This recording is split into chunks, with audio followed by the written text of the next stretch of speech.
steps into it. Pass is caught. Diggs! Sideline! Touchdown! Unbelievable! Pass is intercepted at the goal line by Malcolm Butler. Unreal. Touchdown! Kansas City!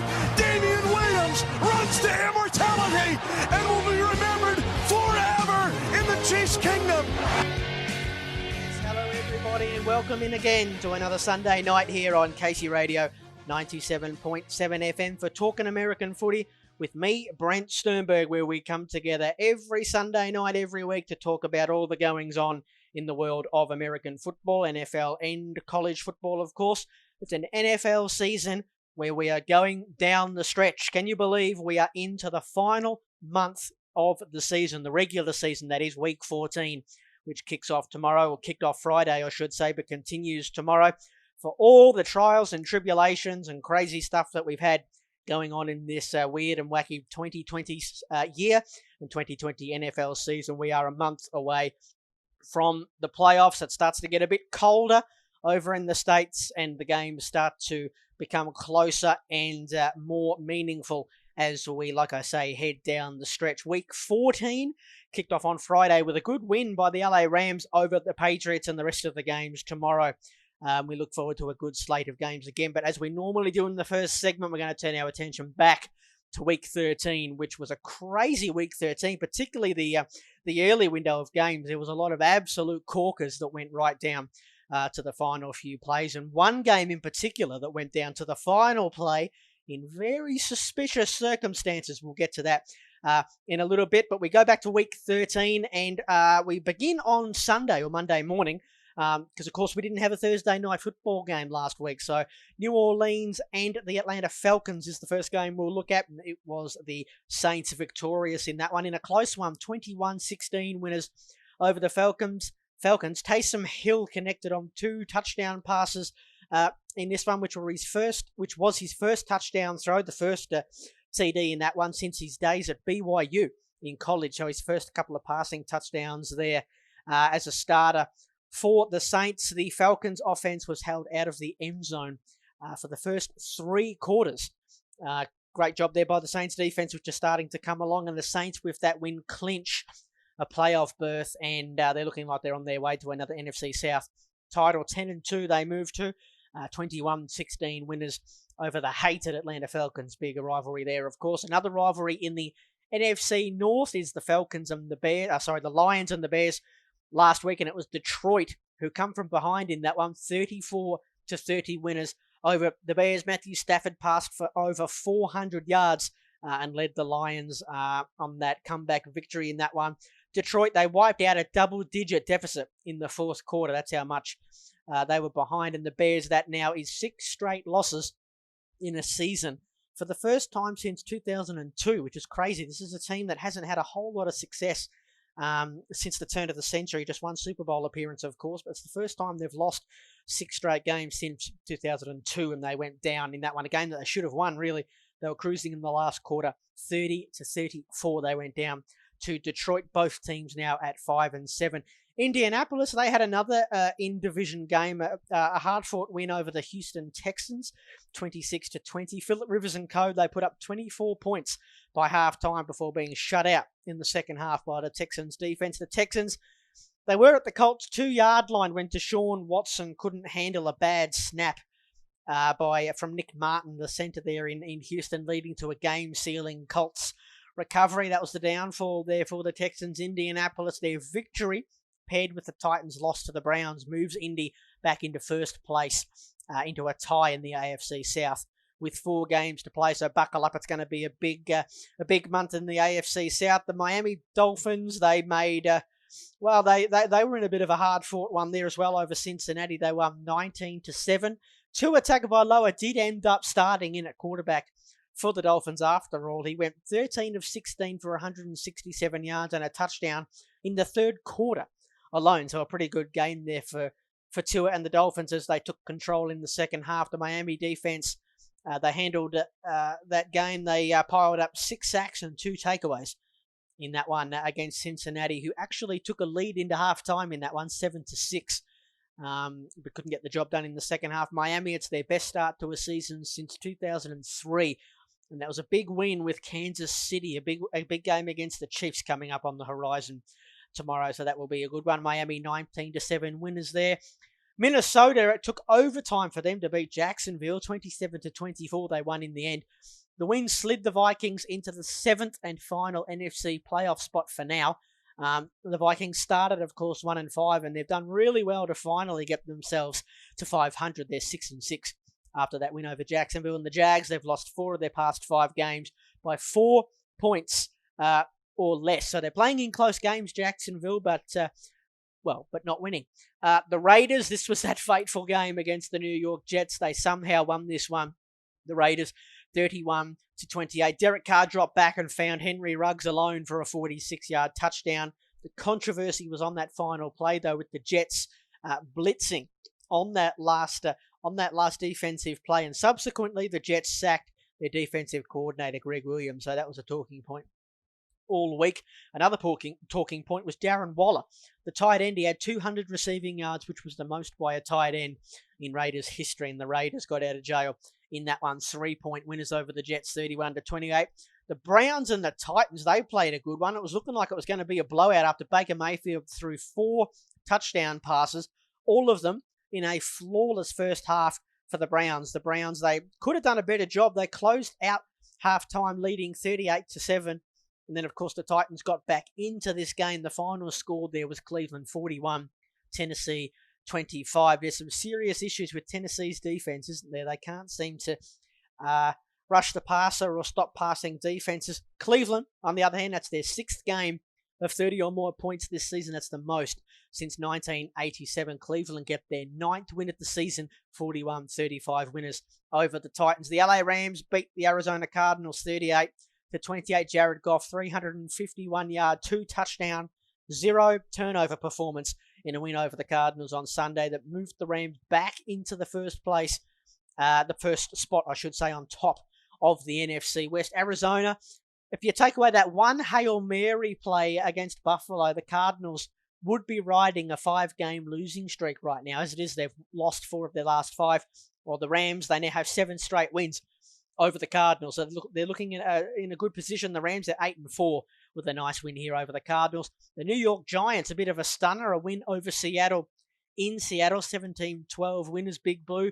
The defense for the Giants had its finest moment on Sunday in Seattle, frustrating Russell Wilson and co. in that 17-12 victory, and it kept New York atop the NFC East, which was a really great win and an unexpected win as well. Seattle, their defense allowed nearly 200 rushing yards to the Giants' offense that had Colt McCoy starting the game for the Giants and Alfred Morris at running back, who scored 2 touchdowns.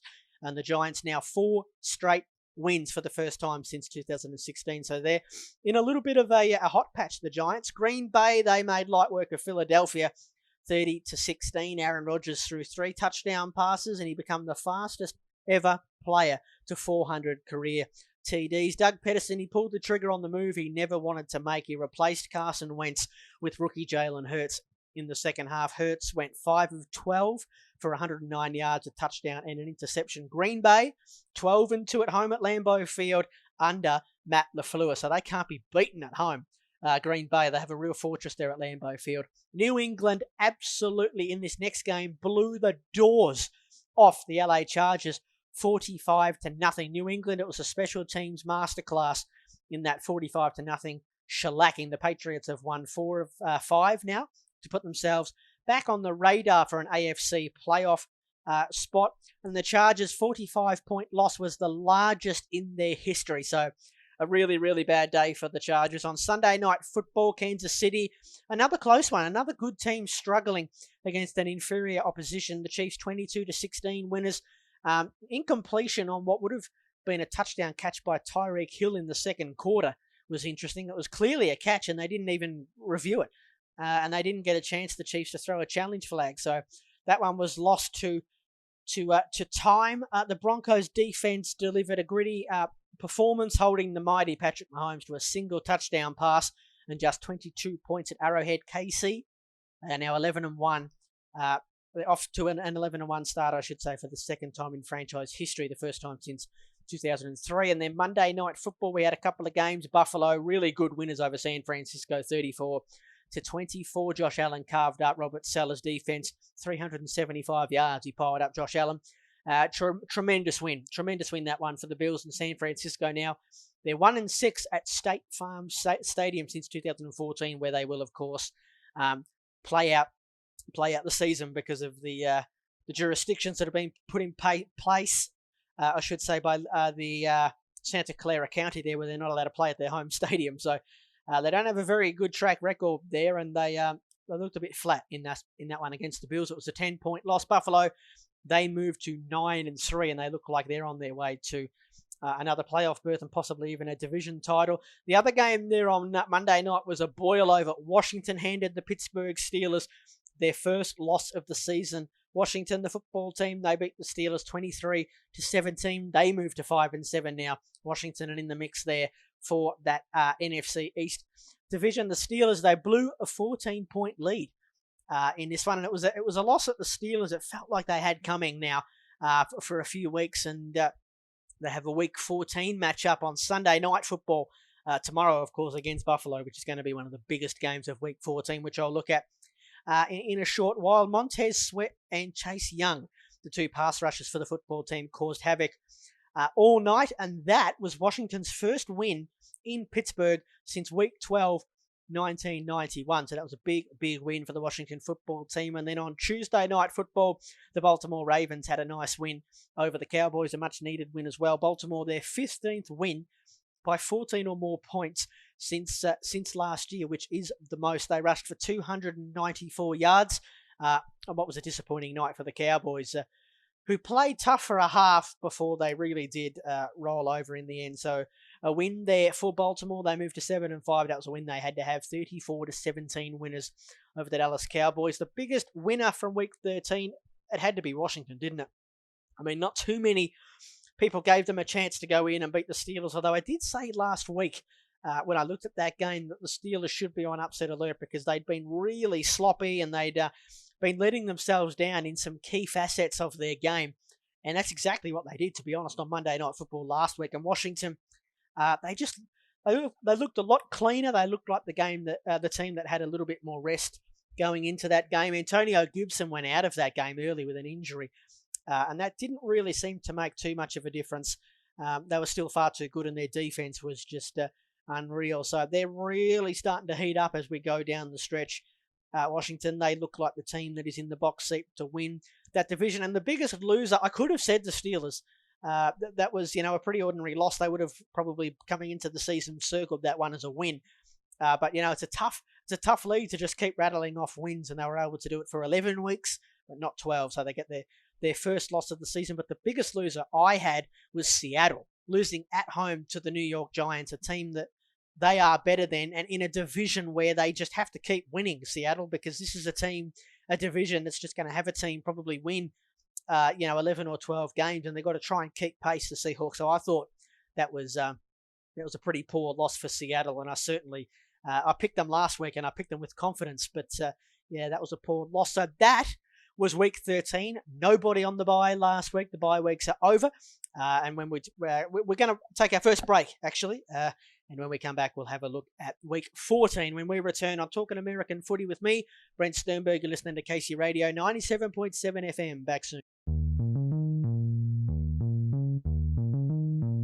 Welcome back, everybody. You're listening to Talking American Footy with me, Brent Sternberg, on this Sunday evening on Casey Radio, 97.7 FM, where before the break we went through and had a look at all the games and how they played out last week in Week 13, including an early window of games where it felt like almost every game went to the last play and almost overtime. I think we only had one game go to overtime, but I feel like we were robbed of some free football because there was a lot of games that were decided at the end there with final plays and whatnot that looked destined to go to overtime. But that was one of probably the most incredible finish to the early window of games on a Monday morning that I've seen. Certainly the most exciting this year. Anyway, normally we have we'll be lucky enough to see one game go to overtime. We might see some fizzes, but there was stuff happening all over the shop with those early games last week. Let's hope we get the same tomorrow, hey?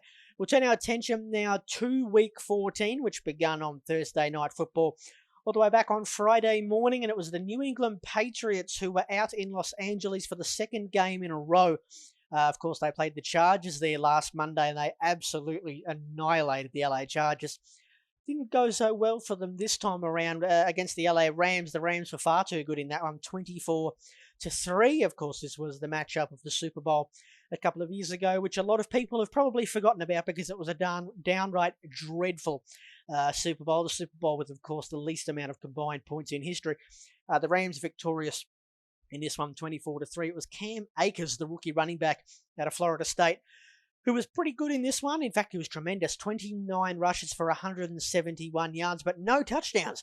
So you feel like he was a little bit jibbed last week, or on Friday, I should say. Cam Akers. Linebacker Kenny Young for the Rams had a pick six. That was the, if I remember correctly, that was the first touchdown of the night, and they were away after that. The Rams. New England, they pulled Cam Newton in the last quarter and brought on Jarrett Stidham. There was no real need to keep Cam out there. There was not much happening. And the game was gone, so it'll be interesting to see what they do at the quarterback position moving forward. The Patriots, that was their seventh loss. They're 6-7, so you know what that means. I alluded to this last week. New England have now lost 7 games in a season for the first time since 2002. And of course, they're looking to avoid missing the playoffs for the first time since 2008. That was the year, obviously, Tom Brady tore his ACL in the first game. And then I think, no, they actually went and made the playoffs that year with Matt Castle, didn't they? Or did they miss? I'm sure they missed. Anyway, it doesn't really matter who plays at quarterback. I'm not sure the Patriots are going to the playoffs this year after that loss now to the LA Rams, 6-7. The Patriots, like I say, and the Rams moved to 9-4 with that win and atop the NFC West. The games tomorrow, we've got a bunch of games in the early window, which I'm going to look at now, which have playoff implications. Starting with this one in the NFC, it's the Minnesota Vikings, the 6-6 Vikings at Tampa Bay, who are 7-5. This is a massive matchup between the current 6th and 7th seeds in the NFC. So that tells you everything you need to know. Before the break, I said the Vikings back to 500 after starting 1-5. They clawed their way back to 500, being at 6-6, but they are hot. The Vikings, they're one of 3 teams with 5 or more wins since week 8. One of 3 teams. The only other 2 teams are New Orleans and Kansas City, who are probably the 2 best teams in the league right now. And a lot of it has to do with Justin Jefferson, the rookie wide receiver, who on Sunday became the 5th rookie to reach 1,000 yards receiving in his first 12 games. And that's a Minnesota rookie, their rookie record. He broke as well, 5 games of 100 yards in their rookie season. So he's having a tremendous rookie campaign. Justin Jefferson making a late run maybe for Offensive Rookie of the Year.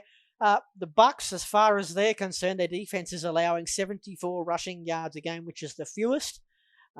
People are down on Tampa Bay with Tom Brady struggling. Although their last month, it does ease up a little bit. They're at home to the Vikings. Then they're away to Atlanta, who are struggling a little bit. Then they're away to Detroit, who are having a terrible year and have sacked their coach, obviously, and can't win at home. And then they play Atlanta again. So they got 4 wins, Tampa Bay, in this last month, which really they should be winning all of them. 2 division games, which, could go either way. But you'd expect them, the Bucks, to probably at least win 3 of those games. The Detroit game and probably tomorrow as well, and at least split that Atlanta series. I do think they will win tomorrow. Coming off the bye, we'll see how that affects them, but I do think they should win tomorrow over the Minnesota Vikings. The next game, 2 teams that are going in opposite directions. Arizona at the New York Giants. The Cardinals lost 4 of the last 5. Their only win, like I said, was against the Bills, which took that Hail Murray at the end of the game, and the Giants, who are on a 4-game winning streak. So one team going up, seemingly, one team going down. For the team going down, the Cardinals, Kyler Murray, he was bottled up last week against the Rams, with Aaron Donald, of course, leading the way. The Cardinals continue to show that they can't win when they don't get a special performance from their second-year quarterback. The Giants, they're in a 2-team dogfight for the division along with the Washington football team. The Giants have allowed fewer than 20 points in 3 straight games for the first time since 2009. Their defense is starting to play really well. A couple of their pickups in the offseason that were a bit unheralded. James Bradbury, the cornerback, is having a tremendous year. He shut down DK Metcalf last week. Jabril Peppers, who was a pickup a couple of years ago from Cleveland's having a good game. And Blake Martinez in the middle of that defense is playing well as well. Leonard Williams is starting to show the sort of form that, he never really showed at the Jets, but the form you would expect from an earlier pick. Colt McCoy looks like he's still going to be in with Daniel Jones out injured. I'm going to pick the Giants at home. This one is at home in New York. They're 5-7. The Cardinals are 6-6. I like what the Giants are doing at the moment. They believe in themselves. They're playing tough defense. They're running the ball as well with Wayne Gorman. I'm going to pick them. The Cardinals are favourites in this one, but I'm not sure they should be. I think the Giants are going to get another win at home and possibly looking like the unlikeliest of division titles. The next game is going to be a beauty. This is Kansas City at Miami. The Chiefs 11-1, the Dolphins 8-4. KC, the Chiefs, they return to the scene where they broke its long Super Bowl drought last February, of course, at Hard Rock Stadium there. In Miami, the Chiefs clinched their 6th consecutive postseason appearance last week with the win, tying a franchise record, and they're one Raiders loss away from their 5th straight AFC West title. Patrick Mahomes, he's 7-0 against top 5 ranked scoring defenses, of which he will play tomorrow. The Dolphins have a top 5 ranked scoring defense. Mahomes has never lost to a top 5 ranked scoring defense. He's incredible. Kansas City won 9 straight road games, which is also the league's longest streak. So they seem to be able to get on the road and win a lot. They just win a lot, just all told, don't they? The Chiefs, Xavier Howard for the Dolphins, collected his league best 8th interception before being ejected for fighting with Cincinnati wide receiver Tyler Boyd late in the first half last week. This is a huge test coming up for the Dolphins. This is a litmus test, as they say, against who a lot of people believe is the best team in the league at the moment, which, to be honest, I agree with. It's at home, but I'm going to get up and watch this one. This one's on at 5 a.m., of course, in the early window, but I can't go past Kansas City. If the Dolphins pull this one off, I think it would be their best win that they've had in, God knows how long, a long time. But I have to say the Chiefs win this one and move to 12-1, and the Dolphins move to 8-5. Tennessee and Jacksonville is an AFC South matchup in this next one. Tennessee, they got jumped by the Browns last week. They trailed 38-7 at the half, but they did well to at least get back into the game. At least on the scoreboard late in that one. The defense is becoming an issue, though. Like I said, they can't get to the quarterback, and their pass defense is 5th worst in the league. So if they're going to have a shot at the Super Bowl, they'd want to fix that up. Although I'm not too sure how they're going to do that.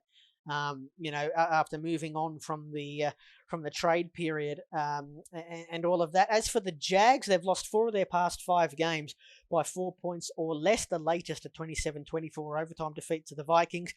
They've lost 4 games, like I say, by 3 or fewer points, which is the most in the league. So they're another team that are losing close games. Gardner Minshew was begging to return to the starting lineup. He was begging Doug Marrone to start, so we'll see if he will tomorrow. I'm not sure he will. I think Mike Glenn will probably play the season out.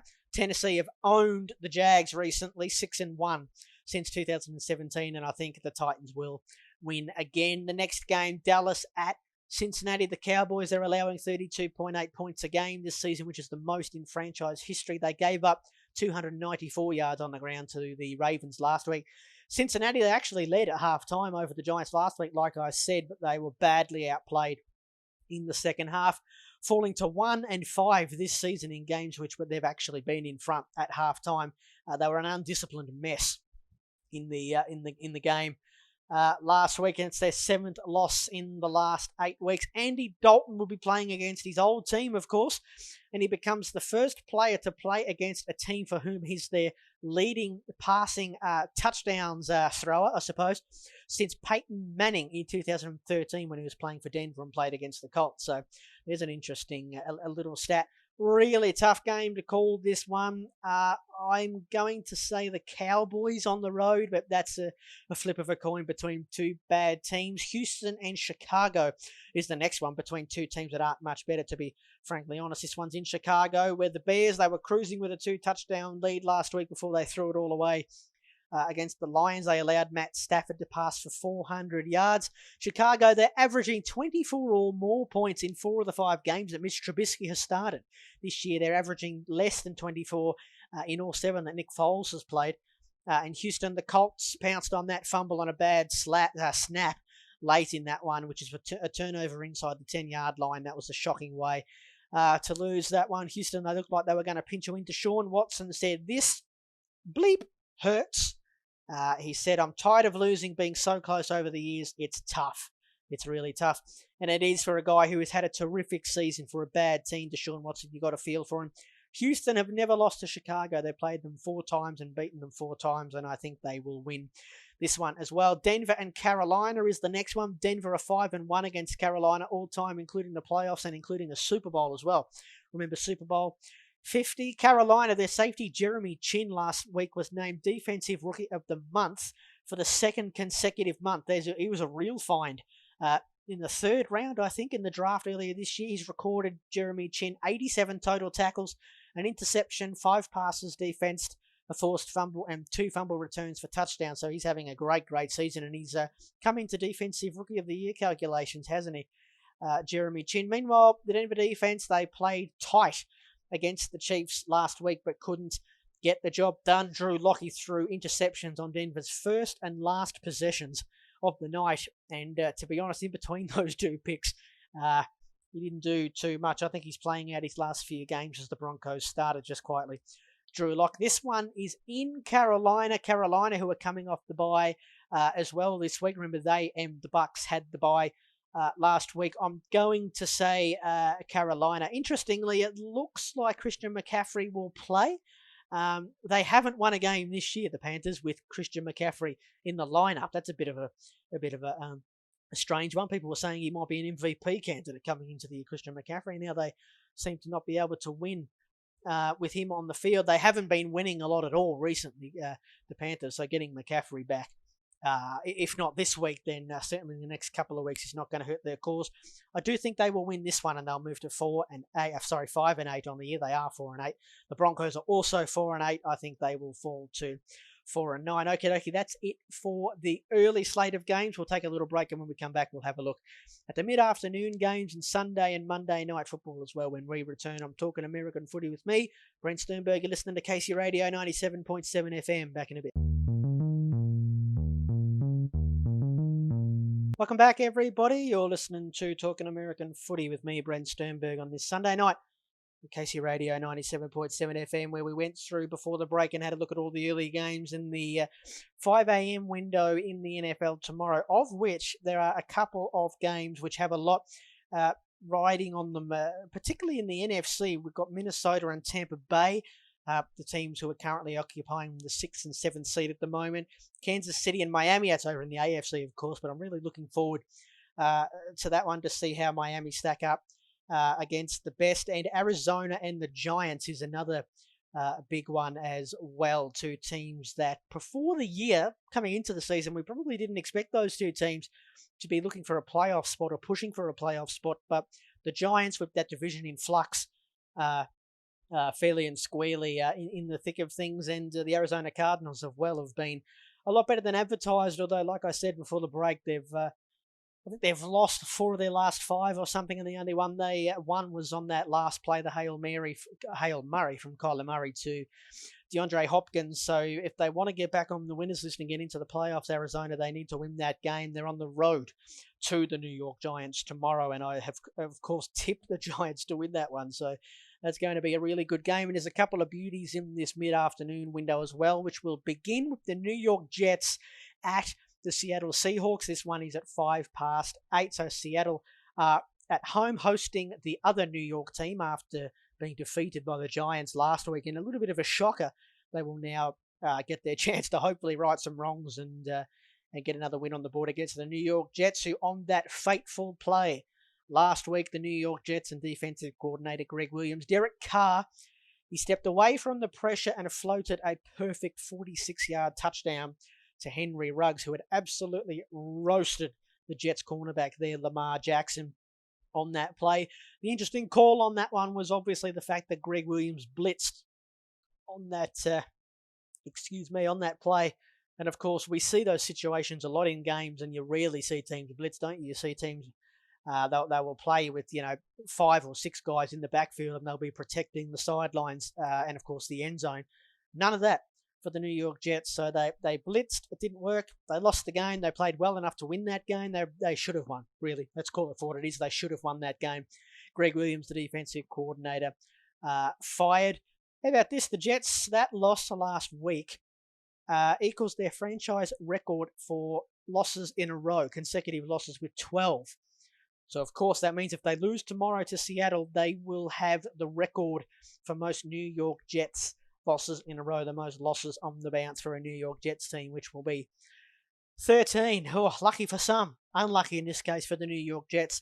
Seattle, an awful loss to the Giants, dropped the Seahawks back into a first-place tie with the Rams, who currently hold the head-to-head tiebreaker, of course, with that win over Seattle earlier in the season. They still have one game against one another to come. They're at 8-4, the Seahawks. The Rams are, of course, are they 9-4? Yes, they are 9-4 with that win over the Patriots on Thursday Night Football. So they need to win this one, the Seahawks, to get back on the ledger with the Rams, and I suspect they will. Seattle, how about this? The only team with 20 or more sacks since week 9 this year. I bet you didn't think I'd be saying that earlier in the season when I was absolutely blasting their defense for not being able to get to the quarterback. Carlos Dunlap has helped a lot there. If only they could get to the quarterback last week, then they might have won that game and avoided an embarrassing loss. I think they will avoid an embarrassing loss in this one. I think they'll be a bit angry, actually, and I expect them to come out and play well and have a good win over the New York Jets, who will go to 0-13. Can you believe? The next game, the other game that's at 8:05, there's the Jets and the Seahawks game, and then there's this beauty in the AFC. The Indianapolis Colts go to Sin City to play the Las Vegas Raiders, and this is a monster matchup between the current 7th seed Colts and the first team who are on the outside looking in the Las Vegas Raiders. The Colts are 8-4, the Raiders are 7-5. The Colts win last week, paired with a Tennessee loss to the Browns, moved Indianapolis back into a first place tie in the AFC South.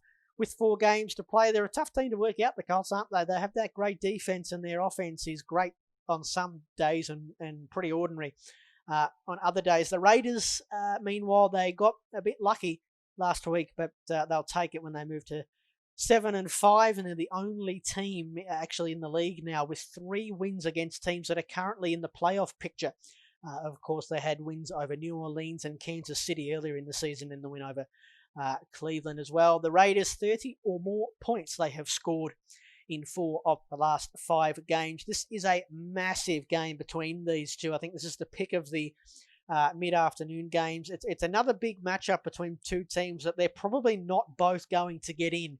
The only way these teams both get in, I think, is if Indianapolis win their division, and then the Raiders somehow get in as a wild card. But with the Browns and the Dolphins surging, they're both probably going to win 10 or more games. And if these 2 teams want to get to 10 wins, then they sort of need to win tomorrow, particularly the Raiders, who are at 7-5. So I think the loser of this game might be done for the year. Not mathematically. Mathematically, it'll still be possible, but I dare say one of these teams is going to miss out on the playoffs, and we might look back at this game and say that was the moment when they cost themselves. For what it's worth, I'm picking the Colts. I don't like what I've seen from the Raiders the last 2 weeks with an awful performance against the Falcons, and then really they were lucky to beat the Jets on that last play.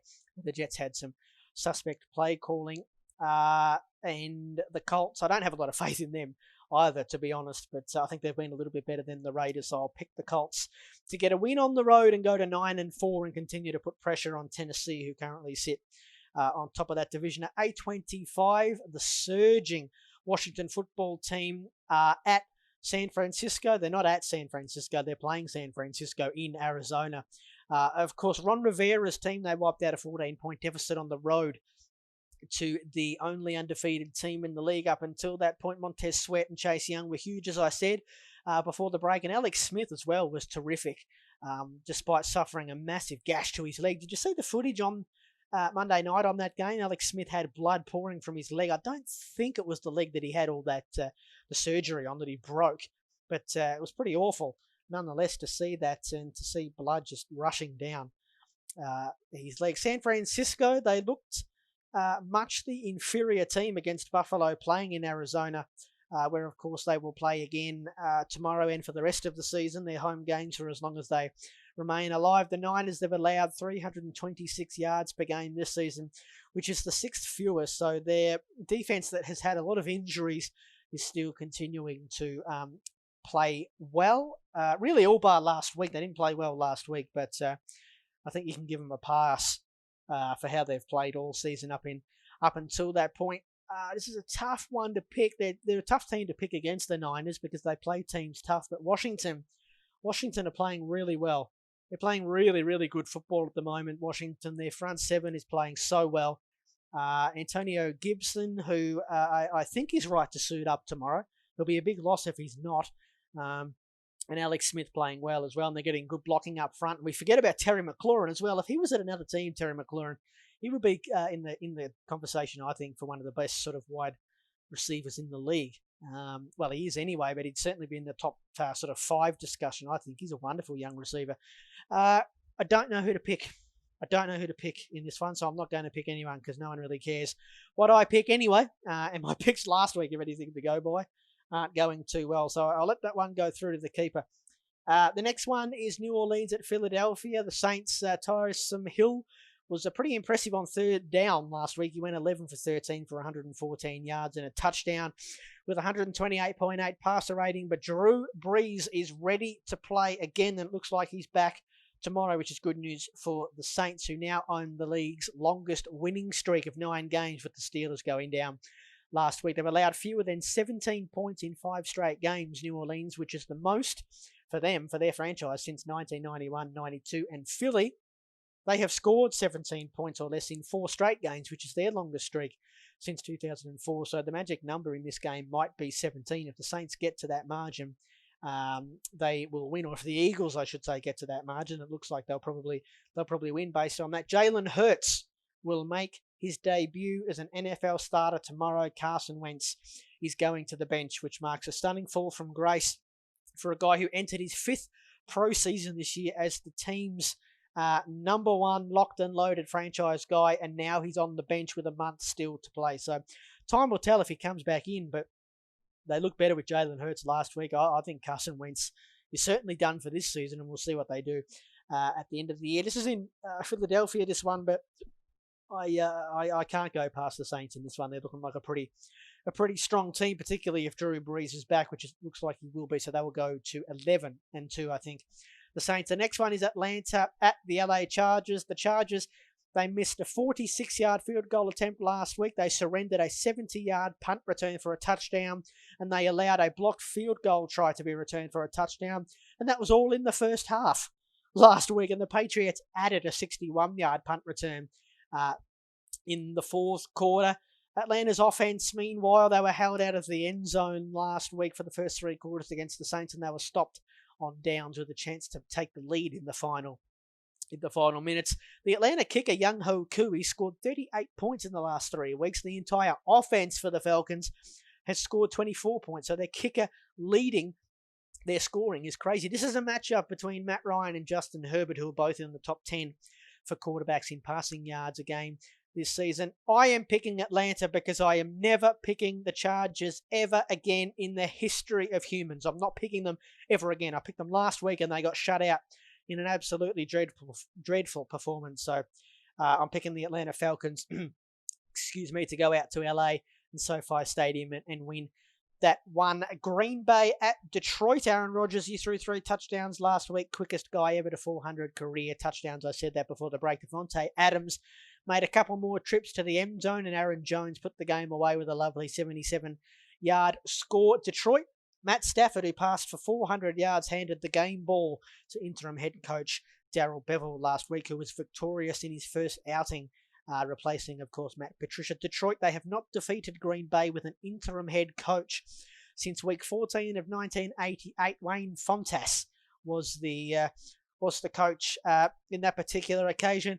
Green Bay, they have been averaging 37 points a game against divisional opponents this week. That's bad news for Detroit. They might put up 100 points tomorrow, Green Bay. They might actually put up 100 points tomorrow. I'm worried about Detroit's defense tomorrow with a bad man, Aaron Rodgers, coming to town in Motown. It's in Detroit. Green Bay will get their 10th win of the season. I'm sure of it. Sunday night football is a monster game. Pittsburgh, the 11-1 now. Steelers at the Bills, who are 9-3. The Steelers blew a 14-point lead in the 23-7 loss to Washington last week, which obviously ends their dream of having a perfect season. But perhaps that loss might free up the Steelers from the kind of tightness that might have been holding them back from playing their best as we go down the stretch this season. Josh Allen for the Bills, he looked completely at ease in the pocket last week, playing like a quarterback who is starting to see everything unfold in front of him. He's really starting to come into his own. He threw scoring, passing touchdowns to Cole Beasley, tight end Dawson Knox, Isaiah McKenzie, and the rookie Gabriel Davis, commanding an offense that did not send punter Corey, oh boy, how do I say his last name? Corey Bojorquez, I think. Is that how you say it? They didn't send their punter anyway onto the field until the 3:44 mark of the last quarter. That's how you know you're having a good day. Pittsburgh, of the last 7 teams to start 11-0 or better in the last 25 years, four of those 7 teams have then had consecutive defeats. I think that trend will continue. I think Buffalo at home on Sunday Night Football will beat the Steelers, and I'm pretty confident in that as well. So the Steelers to go from 11-0 to 11-2 on Sunday Night Football. And then bringing up the rear this week is a monster showdown between Baltimore and Cleveland in the AFC North. Baker Mayfield threw 4 touchdown passes in the first half last week. He's a fascinating case study going down the stretch, isn't he? In a bizarre season. He's either hot or cold for a Cleveland team that are capable of doing some real damage. This is a huge game for Baltimore after getting their mojo back against Dallas. They just have to win this game. There comes a time every season in every league for a certain team where a game arrives where they just have to win. They must win this game. If they don't win this game, the best they can finish will be 9-6. And I don't think, with the surging Browns, of course, and Dolphins, I don't think teams with 9 wins are going to get into the playoffs this year. So they must win this game. This is the biggest game between the Ravens and the Browns in 20 years. And I don't think the Ravens are going to win. This is in Cleveland. I think Cleveland are going to pull off a big win and get their first 10-win season for a while. I think they're going to be victorious on Monday Night Football. That is the slate of games for Week 14. We'll take our final break, and then when we return, we'll come back and have a look at what's happening in college football and answer your questions as well when we return on Talkin' American Footy with me, Brent Sternberg. You're listening to Casey Radio 97.7 FM. Back soon.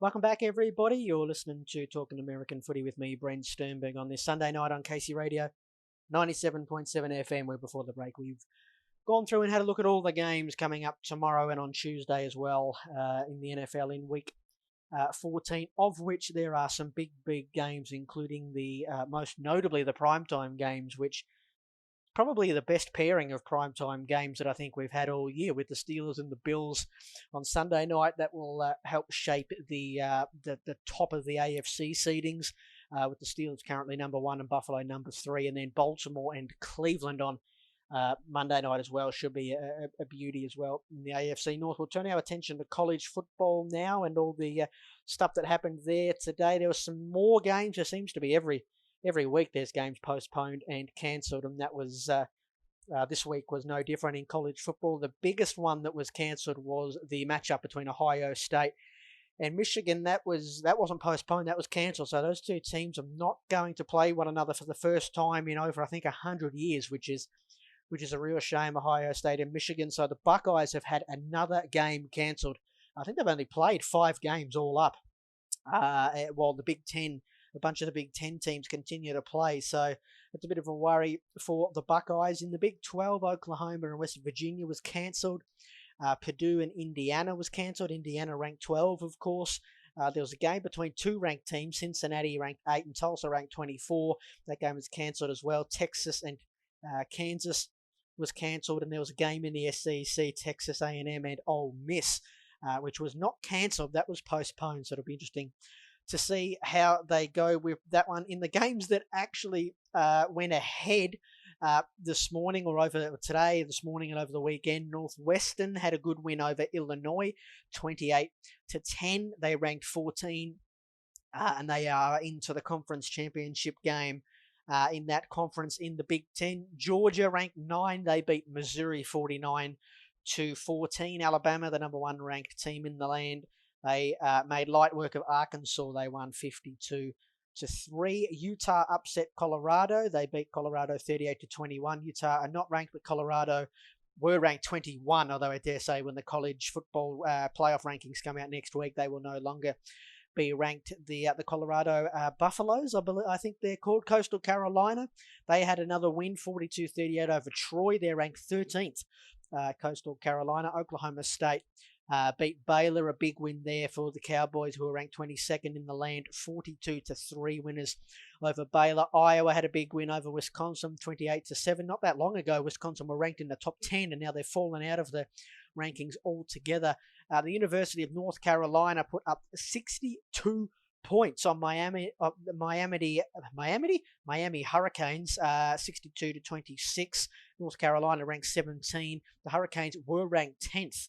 You wouldn't think they'll be ranked that high when the rankings come out on Wednesday morning. LSU, they probably pulled off the biggest upset of the week. They weren't ranked, and they beat Florida, who were ranked 6th, 37-34. So a huge upset win there in the SEC for the Tigers. Go Tigers. And USC late in the day today, they beat UCLA 43-38. The Trojans are ranked 15th at the moment. BYU in the very late game, they beat San Diego State 28-14 with Zach Wilson still playing well there at the quarterback position. BYU are ranked 18th. The conference championship games, I mentioned them before with Northwestern, they are set. So the SEC championship game is set to go. That will be Florida and Alabama. So all of these games will play out next week's across the Saturday and Sunday, as well as some catch-up games as well. So Florida and Alabama in the SEC, which is interesting because, of course, Florida coming off the loss to LSU earlier today. In the Big Ten, it's Ohio State, despite only playing, I think, 5 games. Ohio State are into that game against Northwestern. I don't think you can argue that Ohio State have looked the best team in the Big Ten this year in the games that they have played. So they will play Northwestern, who are a bit of a surprise packet this year. In the ACC, Clemson, for the first ever time, will play in the ACC championship game against Notre Dame. Notre Dame playing in a championship game for the first time. Of course, they aligned with the ACC this weekend. Notre Dame knocked off Clemson earlier this year. That was without Trevor Lawrence, of course. So the Tigers will be looking, the Clemson Tigers, that is, will be looking for some revenge over the Fighting Irish. In the Big 12, Oklahoma and Iowa State will do battle for the Pac-12 championship. Iowa State, I think, are looking for their first national championship since 1912 or something like that. 1914 it might have been, but a long, long time. So big opportunity for the Cyclones there. And in the Pac-12, who played a shortened season this year, like everybody did, but theirs was really short. I think they only played 6 weeks. The Pac-12, they were the last to start, and they're already playing their championship game. The USC Trojans and Washington will play in that one. The college football rankings, the new rankings will be out on Wednesday, but last week there was no change at the top with Alabama number 1, Notre Dame 2, Clemson 3, and 4 was Ohio State, like I say, despite only playing a handful of games, 5, I think. So, yeah, now they're into the championship game, the Buckeyes against Northwestern. So it'll be championship Saturday and Sunday next week in college football before the bowl games start as well. Okay, let's get to your questions for this week, gang. Remember, you can Send me through some questions on Twitter or on Facebook. Search for me at theboylives_26 on Twitter, or just search Talkin American Footy and drop your questions there if you like.